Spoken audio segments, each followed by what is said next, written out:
ఒకప్పుడు యథా రాజా తదా ప్రజ అనేవాళ్ళు, కానీ అది ఇప్పుడు కరెక్ట్ కాదు. ఎందుకంటే యథా ప్రజ తదా రాజా. నువ్వు మతం గురించి మాట్లాడుతున్నావు కాబట్టి వాళ్ళు మత రాజకీయాలు చేస్తున్నారు. నువ్వు ఒకసారి డెవలప్మెంట్ గురించి మాట్లాడు, ఎడ్యుకేషన్ గురించి మాట్లాడు, హెల్త్ గురించి మాట్లాడు, ఇన్ఫ్రాస్ట్రక్చర్ గురించి మాట్లాడు. మాట్లాడినప్పుడు వాళ్ళు దాని గురించి మాట్లాడతారు.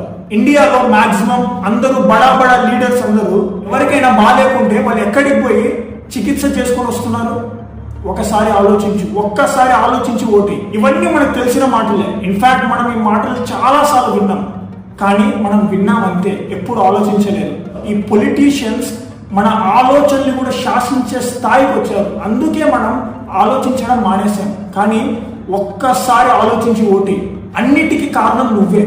You are the sole responsible for your life, your future, your fate and your vote. Vote అనే ఆయుధాన్ని మన ఫ్రీడమ్ ఫైటర్స్ మనకి ఇచ్చారు. దాన్ని యూజ్ చేసుకో.